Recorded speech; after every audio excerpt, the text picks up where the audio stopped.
Good morning everyone. तो आज के इस वीडियो में हम लोग क्लास 10th गणित का चैप्टर 2 बहुपद को बहुत ही अच्छा से समझने वाले हैं।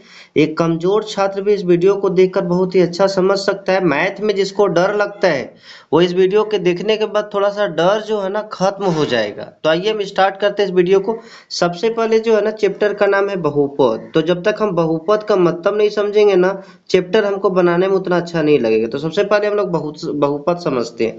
देखो बहुपद किसको बोलते हैं? तो जब चर का घात, घात मतलब समझते हैं ना, घात मतलब होता है पावर। चर किसको बोलते हैं? तो आगे हम लोग समझते हैं। चर का घात पूर्ण संख्या हो। कैसा हो? पूर्ण संख्या। पूर्ण संख्या किसको बोलता है, बोला जाता है, ये पहले समझिए। जो जीरो से शुरू होता है, zero, one, two, dot dot dot, मतलब जो जीरो से शुरू होता है और ये आगे बढ़ते जाता है ना, ये सबको पूर्ण संख्या बोलते हैं। तो चार का घात अगर पूर्ण संख्या हो तो उसे बहुपद कहा जाता है। जैसे मान के चलो यहाँ पे चार किसको बोलते हैं ये पहले समझो। चार किसको बोलते हैं? जो वैरी करता है। वैरी मतलब क्या होता है? जो बदलते रहता है। जैसे इसको हम एग्जाम्पल से समझ सकते हैं। एक जानवर है, जानवर, जानवर, जानवर किसको बोलते हैं? एनिमल्स को। तो ये अगर आप देखिएगा ना तो ये हमेशा चरते रहता है। जैसे मान के चलो इस खेत में अगर इसको हम छोड़ दिए ना खुला, तो यहाँ पे जैसे हम छोड़ के जाएंगे यहाँ चरेगा हल्का फुल्का, फिर दूसरा जगह चला जाएगा, है कि नहीं? फिर यहाँ से इधर चला जाएगा। तो कहने मतलब क्या कि जो जानवर है ना जब चरता है तो क्या होता है, अपना स्थान क्या करते रहता है? बदलते रहता है। तो जो बदलता है ना उसी को चर बोला जाता है। जो बदलता है उसको क्या बोला जाता है? चर। और चर की संख्या टोटल कितना? 26। जैसे ए टू जेड, ए से लेकर के जेड तक। इसमें जो है ना ज्यादा यूज होता है यक्स वाई, ये जो है ना ज्यादा यूज होता है, ठीक है। तो यहाँ पे चार का पावर, घात मतलब क्या होता है? पावर। घात का मतलब क्या होता है? Power, POWER, power.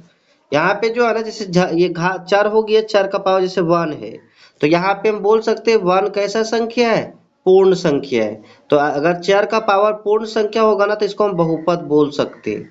यहाँ पे दूसरा शब्द है अचर। तो जो नहीं बदलता है, जो कांस्टेंट होता है उसको अचर बोलते हैं। जैसे वन, टू, थ्री, फोर, ये कभी बदलेगा? अगर मान के चलो आपका पैकेट में 10 रुपया है, 10 रुपया, तो आप कहीं भी चले जाइए वो 10 रुपया का 10 रुपया ही रहेगा। पैकेट से 10 रुपया 20 रुपया में नहीं बदल सकता, या 10 रुपया 5 रुपया नहीं हो सकता है। वो 10 तो हमेशा 10 रहेगा, है कि नहीं? यहाँ तक किसी की दिक्कत? बहुपद किसको बोलते? तो जब चार का घात कैसा संख्या हो? पूर्ण संख्या हो। जैसे यहाँ पे जो है ना अगर हम बहुपद का सामान्य रूप देखेंगे, जनरल फॉर्म, तो क्या होता है? A x square plus B x plus C. यहाँ पे देखो ये यक्स जो है ना क्या है? यक्स है चर। और चर का जो पावर है देखिए दो लिखा गया है, तो दो कैसा संख्या है? पूर्ण संख्या है। और यहाँ पे कुछ नहीं तो क्या वन है। तो यहाँ देखो चर का पावर दो है, चर के पावर वन है। और हम बोले थे ना कि चर का पावर अगर पूर्ण संख्या मतलब 0 1 2 3 4 कुछ भी हो तो उसको बहुपद बोलते हैं।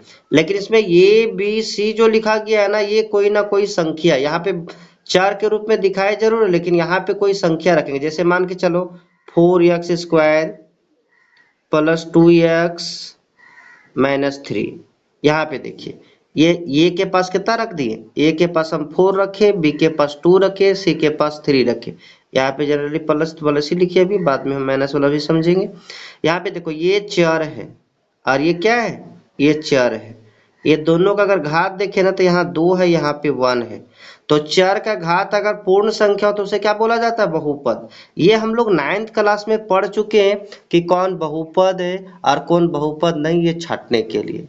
इसके अलावा हम लोग आगे समझते हैं इसमें और क्या समझना है। तो यहाँ पे पदों के आधार पे, पदों मतलब क्या होता है? पद। जैसे ये टर्म, कितना टर्म का ये बहुपद है, तो पदों के आधार पे बहुपद का प्रकार तो 3 प्रकार के होता है। एक होता है एक पदी। क्या होता है? एक पदी। मतलब ऐसा बहुपद जिसमें केवल एक पद हो। जैसे 3x², यहाँ पे केवल कितना पद हुआ? एक पद। माइनस 4y², कितना पद हुआ? एक पद, है कि नहीं? तो जिसमें केवल एक पद हो ना, जैसे यक्स, ये कितना पद है? एक पद। तो वैसा बहुपद जिसमें केवल एक पद हो उसे एक पदी बहुपद या मोनोमियल कहा जाता है। सब में देखिए यहाँ पे चार का घात कितना है? पूर्ण संख्या। ये माइनस नहीं देखना है, केवल यहाँ पावर में देखना है। दो है, दो पूर्ण संख्या है कि नहीं? द्विपदी जिसमें चार का घात कितना पद हो? द्विपद हो। तो उसे द्विघाती कहा जाता है। इसमें देखो एक पद ये हो गया और एक पद ये हो गया, कितना पद हो गया, 2 पद। इसके अलावा जो है ना 5x स्क्वायर y माइनस 3, इसमें भी कितना पद है, 2 पद। और ये भी एक तरह का बहुपद है क्योंकि चर का घात कैसा है, पूर्ण संख्या है, यहाँ पे पावर 2 है, यहाँ पे 1 है, तो ये भी क्या है, पूर्ण संख्या है। त्रिपद, जब 3 पद हो ना तो इसे त्रिपद कहा जाता है, जैसे 3x square minus 2y plus 1। यहाँ पे देखिए ये क्या है, चार का घात पूर्ण संख्या, चार का घात पूर्ण संख्या है कि ना, एक पद, एक 2 पद, एक 3 पद। इसके अलावा जो है ना घात के आधार पे, मतलब ये चर का घात कितना है, चर का घात, घात मतलब पावर होता है, तो घात के आधार पे ये 3 तरह का होता है। एक होता है रैखिक बहुपद, क्या होता है, रैखिक बहुपद। एक होता है द्विघाती बहुपद और एक होता है त्रिघाती बहुपद। हम लोग 9th क्लास में ये भी पढ़े थे कि कौन सा द्विघाती बहुपद है पहचानने के लिए। यहाँ पे रैखिक बहुपद किसको बोलते हैं, जब चर का घात 1 हो, जब चर का घात 1 हो तो उसे रैखिक बहुपद बोलते हैं। जैसे ये हो गया, या तो 4x पावर 1 माइनस 2। यहाँ पे भी देखिए ये पद ही पूछे कितना पद वाला है, तो एक और एक 2 पद वाला है, लेकिन बोलेंगे कितना घात वाला है। जब घात वाला पूछेंगे तो केवल घात देखना है, और पद वाला पूछेंगे तो पद देखना है। यहाँ पे देखो, यहाँ पे लिखा है रैखिक बहुपद, किसके आधार पे, घात पे। कितना घात इसका है, तो 1 है, तो रैखिक किसको बोलते हैं, जिसका पावर 1 हो। लीनियर, लीनियर मतलब जिसका पावर 1 हो। लीनियर पॉलिनोमियल किसको बोलते हैं, जिसमें चर की घात 1 हो तो उसे रैखिक बहुपद बोलते हैं। द्विघाती किसको बोलते हैं, जब चर की घात 2 हो, जब चर की घात 2 हो तो उसे द्विघाती बहुपद बोलते हैं।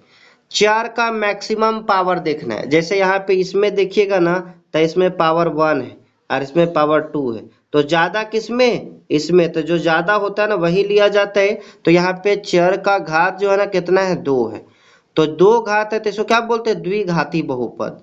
इसको द्विपदी भी बोलते हैं, पद के आधार पर, एक पद ये हुआ, एक पद ये हुआ, द्विपद हो गया, है कि नहीं। अगर हम पूछे ये 3x का पावर 2 माइनस 1 कितना पद का है, तो हम बोल सकते हैं 2 पद का है, लेकिन बोले कितना घात का है, तो घात का भी 2 घात का है, तो द्विघाती बहुपद है या द्विपदी भी बोल सकते हैं, इसको कोई दिक्कत। लेकिन अगर हम बोले इसको 3x स्क्वायर, तो ये कितना घात का है, इसका घात कितना है, 2 है, तो ये द्विघाती बहुपद है। लेकिन हम बोले कितना पद वाला है, एक पद की द्विपद, तो ये एक पद है, इसमें एक ही पद है ना। इसके अलावा त्रिघाती, त्रिघात किसको बोलते हैं, तो जब चार का घात 3 हो, जैसे 3x के पावर 3, इसमें चार का घात कितना हो गया, 3, तो ये 3 घात वाला बहुपद को त्रिघाती बहुपद बोलते हैं। या तो हम बोल सकते हैं 3x का power 3 plus 2x square minus 1। इसमें देखो अगर पद के आधार पे पूछा जाए तो 3 पद वाला है, एक पद, 2 पद, 3 पद। लेकिन घात के आधार पे भी पूछा जाए तो कितना घात वाला, 3 घात वाला, त्रिघाती।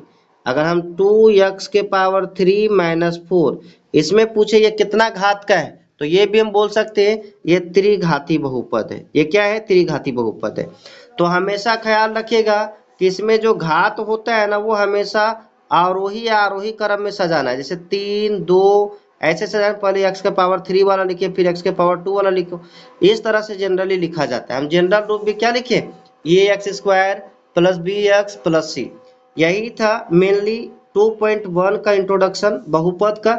इसके अलावा जब हम 2.2 स्टार्ट करेंगे ना तो उसका इंट्रोडक्शन देखेंगे। देखो इसमें पहला क्वेश्चन जो है ना हमेशा 10th बोर्ड एग्जाम में पूछा जाता है, और ये हमेशा जो है ना ये VVI मान लीजिए 1 नंबर में हमेशा पूछा जाता है, और ये सबसे आसान क्वेश्चन है। मैथ का सबसे आसान क्वेश्चन अगर कोई है तो 2.1 का ये 6 क्वेश्चन है। इतना आसान है, इतना आसान है कि 1 क्लास के बच्चा भी समझ सकता है। देखो यहाँ पे क्या बोले, किसी बहुपद px, जनरली बहुपद को px माना जाता है, px के लिए y बराबर px का ग्राफ नीचे दिया गया है, ये ग्राफ दिया गया है।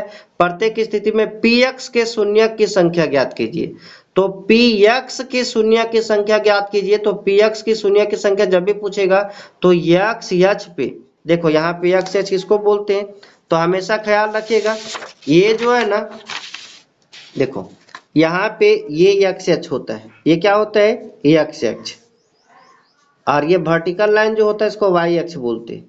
ये वर्टिकल लाइन वाई अक्ष है और ये एक्स अक्ष है, इसको एक्स डैश बोलते हैं, इसको वाई डैश बोलते हैं। तो ये एक्स अक्ष पे जितना जगह टच करेगा, जितना बिंदु पे टच करेगा उतना हल होगा, शून्य की संख्या उतना होगा। जैसे एक बिंदु यहाँ पे है, एक बिंदु यहाँ पे, दो बिंदु और एक बिंदु यहाँ पे, तीन, तो शून्यकों की संख्या बराबर कितना हो जाएगा, तीन। तो वही पूछा है, देखो यहाँ पे एक्स एच पे कितना बार टच किया, ये एक्स एच पे एक बार भी टच किया नहीं किया, क्योंकि देखो यहाँ पे जो है ना ये लाइन ऊपर में है, ये लाइन जब ऊपर में है ना तो यहाँ पे एक्स एच पे नहीं टच किया तो शून्यकों की संख्या बराबर क्या हो जाएगा, जीरो। इसमें देखो एक जगह टच किया ना यहाँ पे तो शून्यकों की संख्या बराबर क्या हो जाएगा, वन। इसमें देखिए 1 2 3, शून्यकों की संख्या बराबर कितना हो जाएगा, 3। इसमें देखो 1 2, शून्यकों की संख्या बराबर 2। इसमें देखो 1 2 3 4, तो शून्यकों की संख्या कितना हो जाएगा, 4। इसमें देखो 1 2 3, यहाँ पे जब ये लाइन से टच के वापस घूम जाएगा ना, जैसे मान के चलिए इधर देखिए, अगर ऐसा रहे, ऐसा है कोई बिंदु ऐसे है, अगर ऐसे घूम के चला जाए, ऐसे ऐसे आए और ऐसा ही चले जाए, ऐसे आए और ऐसा जाए, तो यहाँ पे देखो ये एक बिंदु ही गिनेंगे, ऐसा दो नहीं गिन सकते। लेकिन हाँ जब ये नीचे भी जाए तब ऊपर जाए तो यहाँ दो गिनाएगा, इसमें शून्यकों की संख्या कितना हो जाएगा, 3 हो जाएगा, है कि नहीं। तो ये था आपका 2.1। अब अगला वीडियो में हम लोग 2.2 को सॉल्व करेंगे।